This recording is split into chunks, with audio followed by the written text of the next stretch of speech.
current senior at Northwood High School in Irvine, California.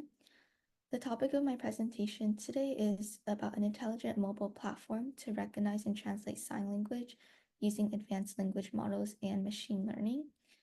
This specific application named SignSync is a program I developed this year with Mr. Jonathan Sahugun.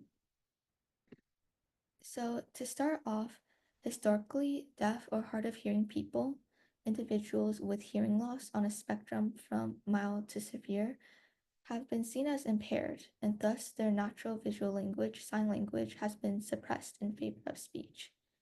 This is exemplified in the Milan Conference in 1880, where sign language was banned in education, instead enforcing oral methods, which can be ineffective for deaf individuals.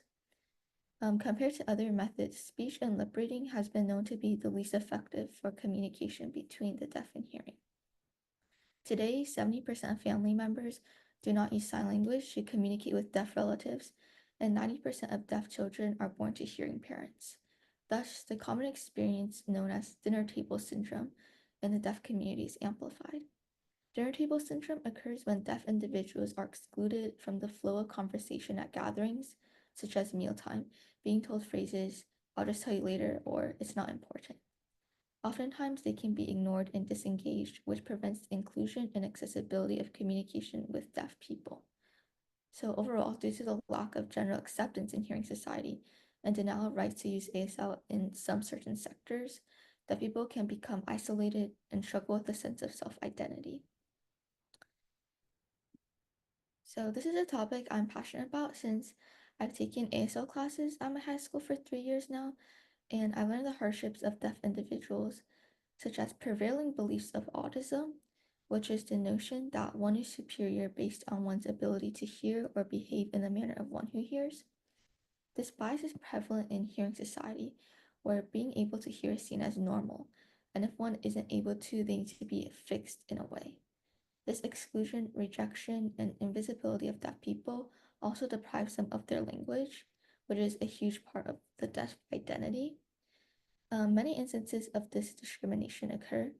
For example, in the entertainment industry, where some people may interpret deaf characters in an offensive manner. In the work sphere, it's also more difficult for deaf people to get jobs compared to hearing people.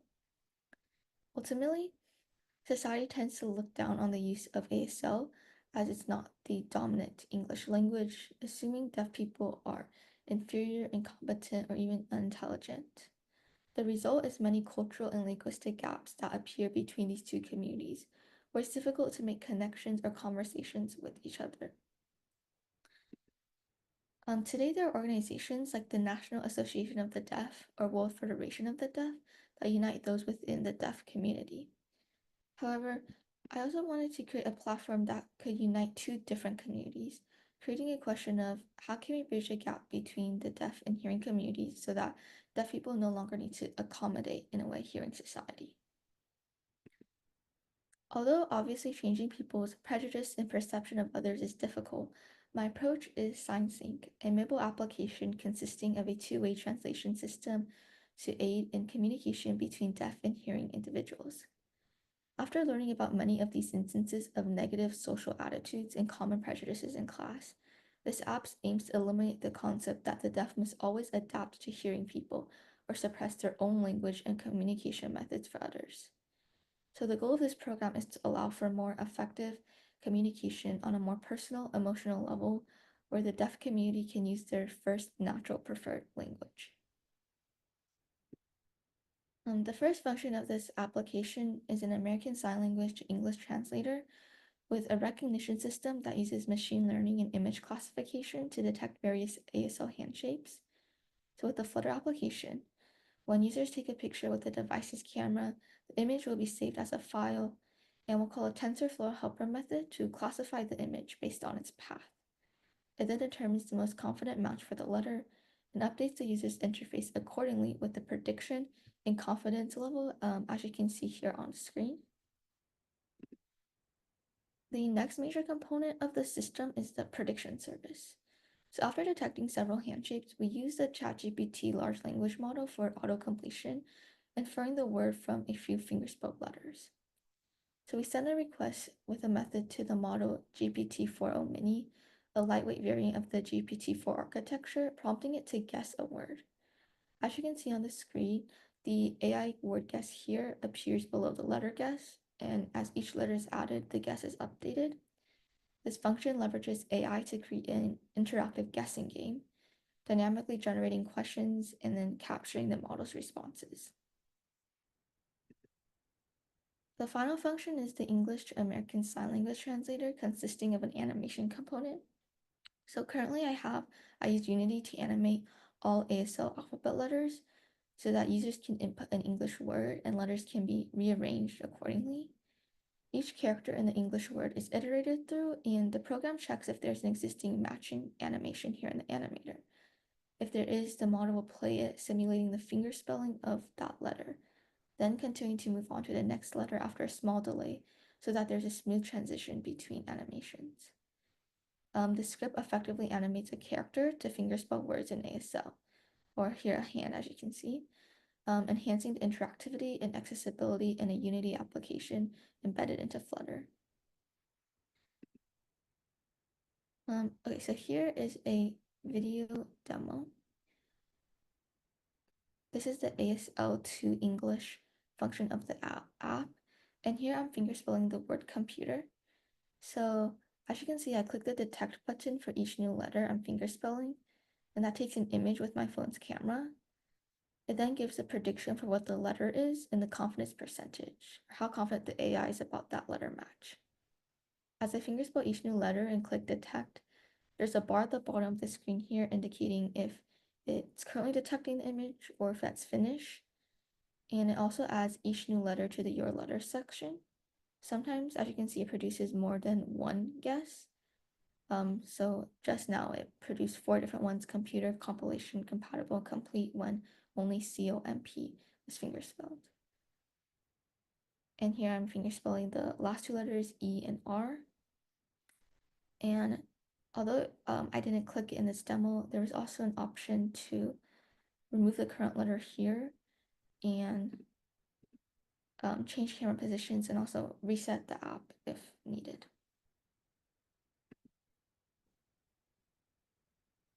So there are many challenges that accompany this project. First is the accuracy of the AI model in detecting handshapes. So this difficulty is amplified due to the variety of possibilities of hand shapes, sizes, widths, lengths, colors, skin conditions. Additionally, some hand shapes look very alike. For example, M, N, and T all have very similar appearances. Thus, we created an experiment by conducting 2 test runs for each letter of the alphabet, tracking the number of times the model predicts the correct letter. In the table, our accuracy percentages range from 50 to 100, and we summed all the accuracy percentages and divided them by the number of entries to find the mean accuracy, 85%, which is deemed an acceptable threshold. Another similar challenge involves the lighting or backgrounds of each picture in the model must detect. It's crucial to test the lighting because inconsistent lighting could significantly affect the AI's performance and change the perception of the handshake, leading to misinterpretations or incorrect predictions, which would undermine the reliability of our recognition system. Hence, we conducted multiple test runs in a range of lighting conditions: bright, dim, and mixed. As expected from this data table, we found that dim lighting conditions decrease the accuracy percentage much more, ranging from 60 to 80%, making the overall mean accuracy around 60%. These findings help us identify the impact of lighting on recognition accuracy and refine the AI's robustness against such variations. So, some related work exists today. For example, some researchers propose using radio frequency sensors to detect ASL remotely. These patterns are seen using time frequency analysis with a short time Fourier transform, which, according to my research, essentially analyzes how a non-stationary signal changes over some time. Additionally, some other researchers proposed a situation design approach for sensory augmentation. An example of this is the versatile extrasensory transducer, known as VEST, an interface in which the audio signals are captured from a microphone and translated to tactile stimuli through a matrix of vibration motors placed on the skin. And this was in order to bridge the sensory gap between hearing and deaf. Ultimately, however, my application aims to close the cultural and linguistic gaps between the two communities using machine learning algorithms to solve common and verbal misunderstandings that may occur. So right now, the app is not perfect. So in the future, we aim to develop this program even further by training more large sets of diverse data so that we have consistent high accuracy for detection. We want to move from just fingerspelled letters to various real signs for words in both directions of translation. So ASL to English as well as English to ASL. And this will simulate more realistic conversation paths as not every word in ASL is just fingerspelled. Instead of just a hand for the animation, we also want to include an actual avatar or character with a face so that we can implement future technology to detect emotions when signing.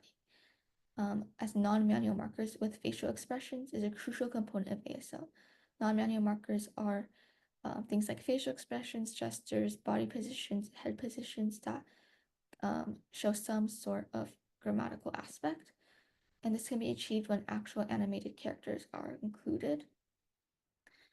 Adding more educational resources for learning so that we can raise awareness about ASL in the deaf community is another goal of ours.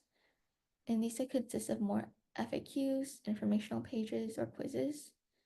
And finally, for global outreach, we hope to continue improving our application so other sign languages can be implemented for people around the world as well, though that's a very far future goal of ours. Although there are different limits to this application, by expanding our training data for all types of hand appearances and signing styles, we can improve its efficiency, accuracy, and predictive behavior. Then it can be very helpful in many sectors of society. For example, not just in common encounters at local stores, but also aiming to break the language barriers in things like healthcare with doctors so that deaf individuals can receive treatment with a sense of understanding, or even in schools to help the education of deaf children who are perhaps placed in a mainstream hearing environment. In conclusion, ScienceInc aims to foster effective communication and connection among different communities. So rather than sit at the dinner table being excluded from conversations and experiencing dinner table syndrome, the deaf can take part by signing and interacting in their natural language. This ultimately promotes the human rights of the deaf and spreads awareness on the unique and vibrant language of the deaf community. Thank you for listening. Thank you, Arlene. That was a wonderful presentation and fantastic use of advanced language models and machine learning. So yeah, very exciting to see that work. Was there any questions from anyone online for Arlene?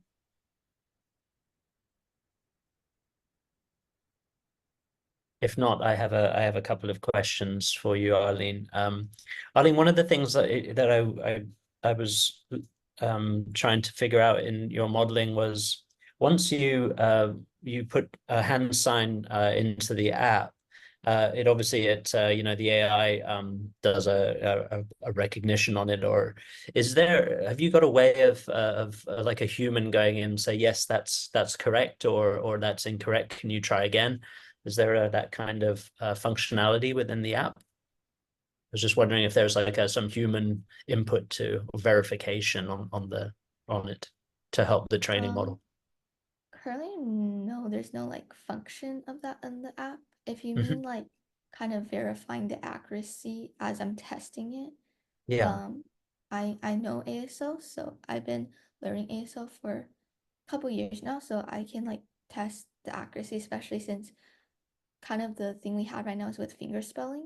We definitely aim to have more signs later on, but since fingerspelling is pretty simple with the only like 26 alphabet letters, I think we can like verify that right now, like on my end. But yeah, I definitely Mhm. think we can include some sort of function within the app instead of, just outside, like me externally looking at it. But yeah. Perfect, perfect. Um, no, that's really great. And the other thing you had mentioned that there's a significant drop in recognition accuracy under dim lighting conditions. I just wondered, was there any specific improvements that you envisage that might enhance the AI's performance in low light environments? How these adjustments might impact the system's usability in like real world scenarios. So just wondered if there was anything in dim light situations that you thought maybe there's a way of enhancing it a bit more. Is there anything you came across? Yeah, so I think with the dim lighting, definitely it's realistic. So in a realistic conversation that would occur, I think just like I said, like having a lot of more diverse training data with a Mhm, lot of different backgrounds, and dim lighting can definitely be um, like part of that training data. So a lot of different images that we can put into the like machine learning model so it can understand what hand shapes it is with dim lighting. Um, mhm, I think not just like dim lighting, but again, different backgrounds. So like indoors, outdoors, with backdrops of like doors, walls, or a lot of more complex backgrounds. So the machine learning can start to learn. mhm. Should just look at the hand and kind of ignore those background features.